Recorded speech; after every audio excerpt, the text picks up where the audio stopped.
Bengali song पे सुनावा तारपरे आगे जेटा कोचन से हिसाब करवा। बोल भाई प्रेम से राधे श्याम। बोल भाई प्रेम से राधे श्याम। तो एटा उठे मोर शिक्षा गाना है जेटा की बेंगली सॉन्ग है पूरा बेंगली ऊपर आधारित है। इतार ओडिया सीक्वेंस शब्द के बाहर बात नेक्स्ट बाहर करवा।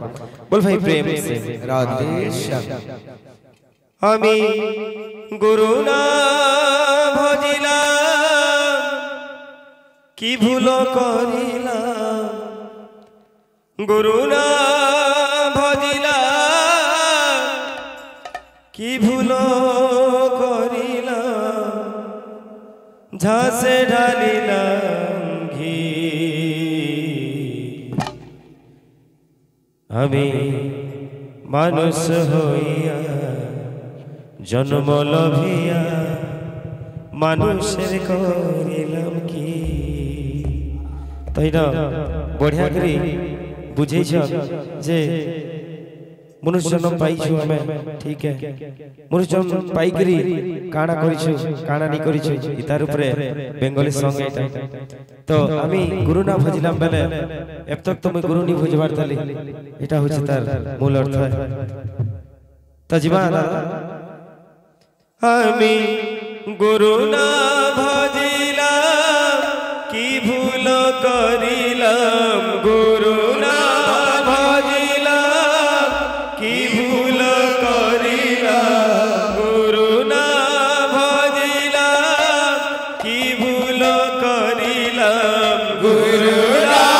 ভজিলাম কি ভুল করিলাম ঝাঁসে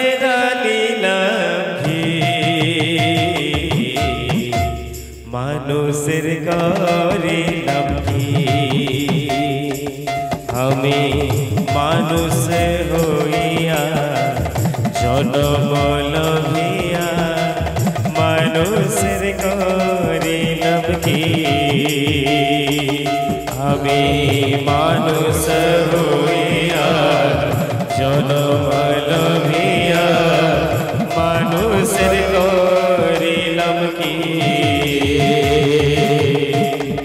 तैना फिर बुझेछन कारा बुझेछन आमार बाल्यकाले गेलो हसीते खुशीते जैवन काल गेलो रसे आमार बाल्यकाले गेलो हसीते खुशीते जैवन काल गेलो रसे बहुचन कवि मोर छुआ बेले जते बेले मुई छोटे गिरी खेलुतुनी सेते बेले हसी खुशी गिरी मोर दिन पटे वाला जते बेले यौवन अवस्था के आसली सेते बेले माया रे पड़ी गिरी से यौवन अवस्था के भी सारी देई छे तो तारपरे काना अछि खाली मतलब बी को बात देली अमर बाल्यकाले गेलो हसीते खुशीते जैवन काल गेलो रसे आमार बाल्यकाले गेलो हसीते खुशीते जैवन काल गेलो रसे आमी कुरस खाइया सुरस फेलिया कुरस खाइया सुरस फेलिया कलसी करिलाम खाली मानुषेर करिलाम की आमी मानुष होइया जन्म लभिया मानुषेर